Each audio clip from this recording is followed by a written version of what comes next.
Pemirsa, sampai kita di penghujung acara. Kita berharap kata penutup dari gugus tugas penanganan COVID-19, Profesor Wiku Adhisa Smito. Tapi sebelumnya Pak Emil ada yang perlu diralat. Ya, terima kasih. Terima kasih Bang Arni. Saya barusan di WA oleh yang punya Ismaya. Dia mau koreksi aja bahwa dia tidak benar tutup sampai Desember, bahkan mungkin begitu segera ada ini dia akan buka, mungkin minggu depan dia akan buka. Ya, itu aja Bang, ini ya klarifikasinya Pak. Baik. Ismaya Group. Berita telah diluruskan oleh narasumber. Sekarang giliran kata penutup dari Pak Wiku Adhisa Smito. Sudah siapkah kita memasuki new normal? Ya, baik. Selamat malam. Assalamualaikum warahmatullahi wabarakatuh. Ya, terima kasih Bang Karni.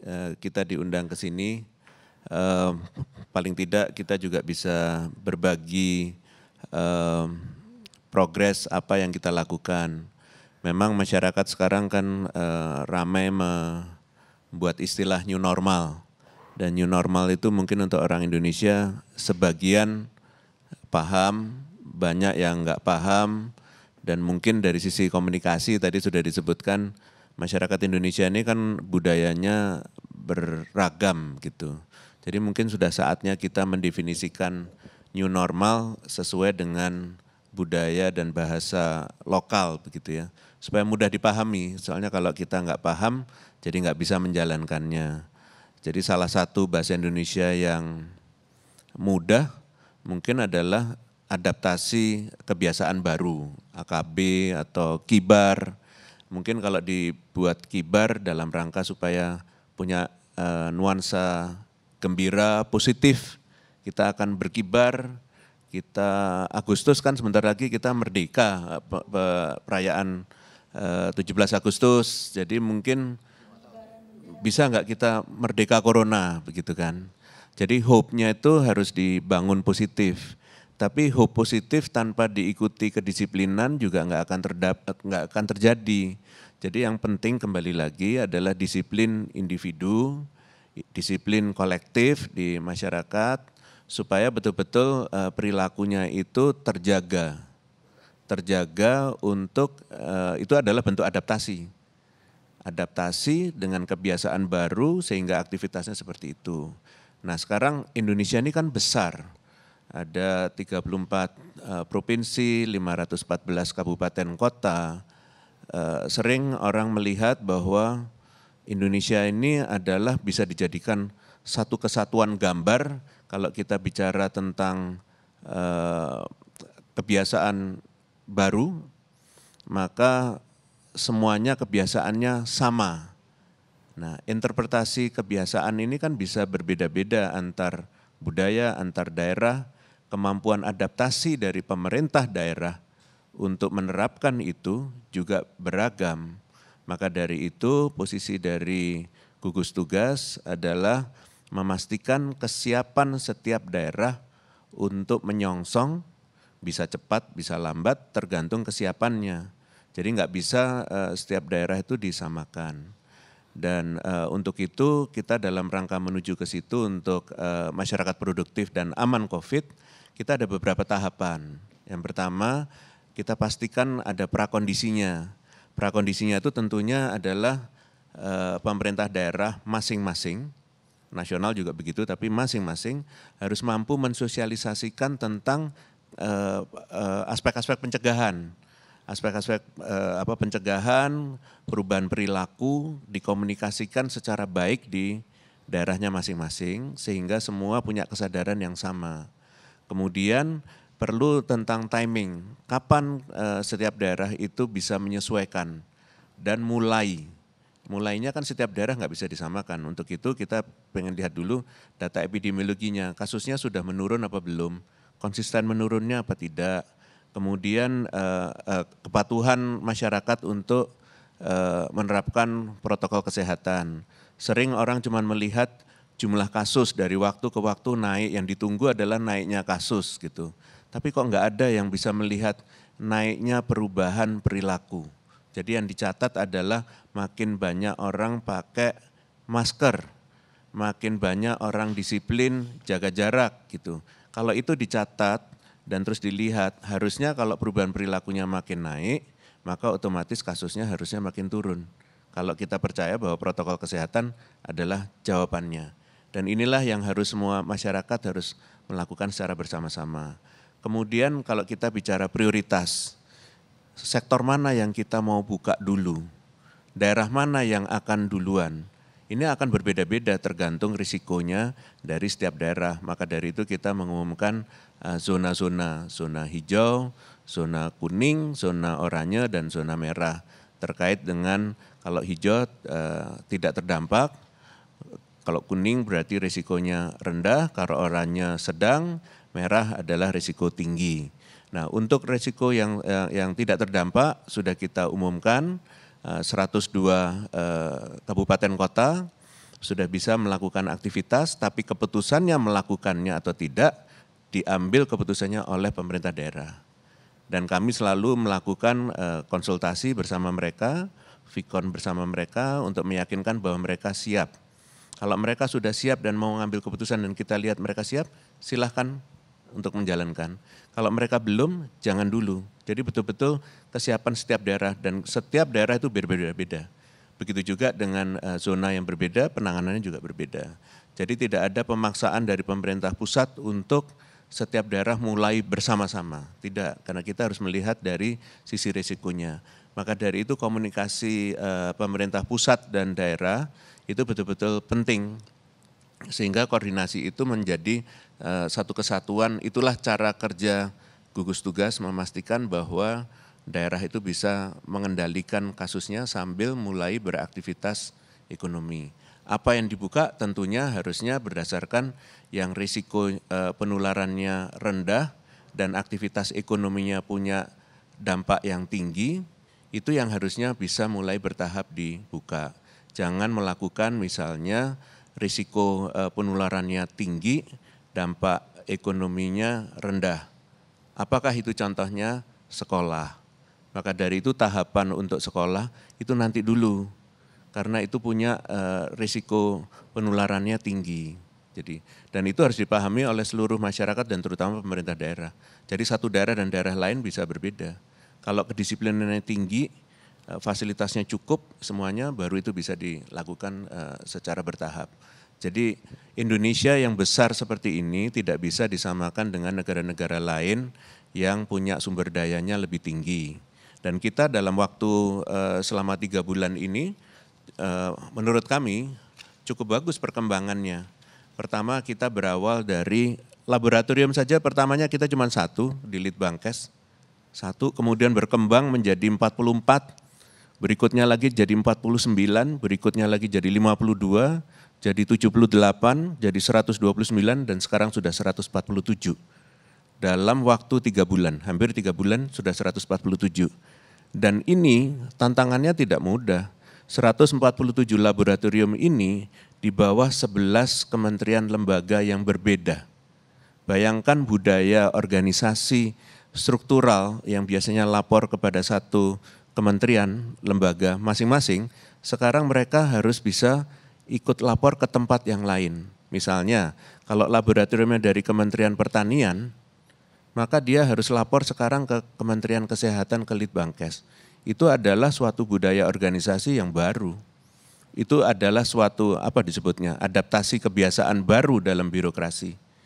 Begitu juga Kementerian Kesehatan juga harus beradaptasi untuk bisa mengendalikan 147 laboratorium. Kalau enggak bisa, terus siapa yang akan mengendalikan? Jadi ini adalah adaptasi yang juga harus dilakukan di dalam birokrasi. Kita harus melakukan transformasi itu. Begitu juga dengan kemampuan lain, misalnya kita lihat dari TNI dan Polri yang membantu mendampingi gugus tugas sampai ke level daerah dalam rangka memastikan bahwa laboratorium itu membuat laporannya rutin. Kalau enggak, mereka kan tugasnya adalah di laboratorium. Kalau dia enggak bisa mencatat, maka kita bantu. Kalau enggak, nanti akan terjadi perlambatan pelaporan. Makanya dari itu kalau kita lihat grafiknya, naik turun. Bisa saja naik turunnya itu terkait dengan hari Sabtu Minggu. Kalau hari Sabtu Minggu turun, nanti Senin naik lagi. Kan harusnya laporan itu terus. Salah satu contoh di Sumatera Barat, itu salah satu contoh yang bagus di mana laboratorium di FK Universitas Andalas, jumlah tesnya cukup tinggi di atas 2.000 setiap hari. Kenapa begitu? Karena fasilitasnya mereka lengkapi, kemudian punya militansi, mereka bekerja keras terus. Sehingga akhirnya tesnya jumlahnya banyak. Malah mereka perlu mana sampel lagi gitu. Nah, seandainya budaya bekerja keras seperti itu dilakukan di banyak laboratorium di seluruh Indonesia yang ada 147 lab itu di 31 provinsi, jumlah tesnya pasti akan tinggi. Karena jumlah reagen dan seterusnya kita penuhi terus. Kita tahu selalu cadangannya itu berapa. Nah, sekarang kan kemampuan laboratorium untuk melakukan testingnya dan melaporkan secara rutin dan real time, kita buatkan sistem pelaporan data. Sudah masuk ke big data, di mana ada data integratornya namanya BLC, Bersatu Lawan COVID. Itu semua data bisa masuk ke situ dan pemerintah daerah masing-masing punya dashboardnya sendiri, bisa melihat kasusnya dan tesnya. Dengan demikian itu adalah kendalinya. Bayangkan kalau kita mau memulai ekonomi, investasi asing mau kembali, tapi kita tidak bisa mempertanggungjawabkan yang namanya travel bubble gitu, misalnya dari Korea pengen masuk ke Indonesia, misalnya mereka punya investasi tekstil di Jawa Tengah, pasti harus data Jawa Tengahnya juga harus bagus, sehingga mereka berani datang ke sini karena terkendali kasusnya. Begitu juga kita untuk menerima orang dari Korea, kita harus tahu di Korea sana datanya bagus juga apa enggak. Ini adalah adaptasi kebiasaan baru orang traveling dan bisnis dengan cara seperti ini. Jadi itu hal-hal yang disrupsi, yang dipaksakan oleh keadaan. Sampai kapan vaksinnya belum ada, bahkan WHO mengatakan sepertinya kita akan hidup bersama dengan virus ini cukup lama. Artinya ya adaptasinya segera saja kita biasakan, sehingga kita bisa mulai kehidupan kita sendiri. Karena kalau enggak kita enggak bisa ngerem sendiri saja. Tadi sudah disebutkan bahwa ekonomi akan bermasalah nanti, akan bisa ada second wave. Second wave-nya sekarang enggak bicara second wave kasus, second wave ekonomi. Dan itu kan berbahaya. Dan pemerintah juga ingin memastikan untuk bisa secara paralel dijalankan dengan sangat hati-hati. Seperti Presiden Jokowi katakan, kalkulasi betul. Caranya bagaimana kalkulasi itu? Melihat perkembangan datanya dari waktu ke waktu. Maka dari itu setiap pemerintah daerah punya dashboardnya sendiri, bisa melihat kasusnya, sehingga membuka sektor ekonominya pun juga sesuai dengan risiko dan dampak ekonominya. Kita harus berusaha mengambil posisi di mana aktivitas ekonominya itu bisa berjalan dengan aman tanpa melonjaknya kasus. Dan kalau sampai melonjak kasus, direm, didampingi oleh pemerintah pusat. Kalau sampai didampingi dan direm ternyata tetap naik saja, disitulah letaknya kita harus memberhentikan dulu, memperbaiki dulu, untuk nanti setelah itu kalau sudah siap lagi dibuka lagi. Jadi enggak serta-merta pemerintah itu mengatakan kalau sudah daerahnya hijau, ya silahkan jalan. Tidak, harus pemerintah daerah siap dulu. Itulah proses timbal balik komunikasi itu yang selama ini mungkin juga pemerintah daerah tidak biasa melakukan seperti itu. Mereka tinggal nunggu colong dikeluarkan suratnya, kita boleh jalan enggak. Kalau kayak begitu kan nanti tanggung jawabnya merasa pokoknya kalau saya sudah dikatakan boleh saya jalan, giliran naik kasusnya tanggung jawab pusat, kan enggak bisa begitu. Jadi inilah mulai rasa tanggung jawab ditumbuhkan, akuntabilitas publik dari pimpinan daerah dan seluruh masyarakat betul-betul ikut serta. Maka dari itu bayangkan kita punya 514 kabupaten kota, semua dikendalikan satu-satu dan semua punya data. Dalam waktu 3 bulan sekarang kita sudah punya seperti itu. Itu adalah kelebihannya Indonesia. Boleh dibandingkan dengan daerah lain di dunia. Siapa yang punya dengan cara seperti itu? Kasus kita cukup banyak, tapi dibanding negara lain, kita sebenarnya lebih terkendali. Dulu yang punya proyeksi begitu tinggi, mana buktinya? Oke, testing, kita juga sudah melakukan testing. Kalau kasusnya di double, di triple, nggak sampai dengan proyeksinya yang dulu. Jadi jangan pesimis melihat kita seperti yang nggak bisa. Kalau nggak bisa, yang nggak bisa siapa? Kita seluruhnya. Jadi kita harus punya hope positif dan kita harus paling penting itu adalah perubahan perilaku. Percayalah bahwa cara virus ini menular itu adalah melalui kontak. Dan kalau kita pakai masker, tadi sudah dikatakan orang lain juga pakai masker karena saling melindungi. Yang kedua yang penting adalah virus itu menempelnya adalah di mukosa ACE2. Adanya di mana? Di mata, hidung, dan mulut. Cara paling mudah masuk ke sini apa selain kena droplets yang tadi sudah ditutupi? Kan sulit. Berikutnya adalah tangan kita, jari kita. Jadi kalau kita menyentuh meja, kemudian nggak cuci tangan dan tidak pakai hand sanitizer menyentuh, dan di sini ada virusnya, disitulah letak kenanya. Tapi kalau kita sudah hand sanitizer dan cuci, baru menyentuh, harusnya nggak ada apa-apa. Jadi itu cara paling mudah, disiplin melakukan itu. Karena kita punya harapan, kita mau melakukan aktivitas ekonomi yang aman, tidak terdampak oleh COVID dan tidak terkapar karena PHK. Itu adalah hal yang penting yang harus dijalankan bersama-sama. Karena dua-duanya itu saling berhubungan. Kita nggak bisa diam saja di rumah dan terus melihat ini karena virusnya nggak berhenti, nggak kelihatan. Cara melihat paling mudah virus ini adalah melalui data dari dampak yang dilakukan. Jadi data itu sangat penting sekali. Siapapun tidak boleh menghambat itu dan siapapun di daerah harus selalu melaporkan datanya ke pemerintah melalui integrator system itu. Karena kita akan saling bisa mengingatkan. Begitu Bang Karni, kurang lebih. Satu pertanyaan dulu, Prof. Tadi keputusan akhirnya diserahkan kepada masing-masing daerah tanggung jawabnya. Saya punya kekhawatiran begini, untuk menentukan satu daerah itu PSBB atau tidak saja kemarin, di sini baru mulai, di situ udah selesai. Dan karena tidak sama, sehingga saya khawatir daerah yang sebetulnya sudah aman, tapi daerah lainnya nggak aman, justru menularin daerah yang aman ini. Karena apalagi karantina kawasan kita tidak berjalan dengan ketat. Artinya ya masyarakatnya juga nggak bisa ditahan untuk melintas pulang mudik kemarin aja deh. Masyarakatnya juga memaksa pulang mudik. Pemerintahnya juga setengah-setengah. Nggak boleh pulang mudik, tapi kasih kalau punya surat izin boleh. Nah ini surat izin kita tahu sendiri, gampang banget didapat apa dari atasan, dari apa, Indonesia lah. Bisa juga atasan dengan anak buah, aduh satu aspirasi, atau kampung. Maksud saya, diserahkan ke daerah ini justru membuka peluang tidak sembuh-sembuh. Gimana menurut Prof? Baik, jadi begini, kita menangani ini harus sama-sama punya tanggung jawab. Mungkin ada satu pandangan yang mengatakan kalau kita serahkan daerah, nanti mereka nggak mampu mengendalikan.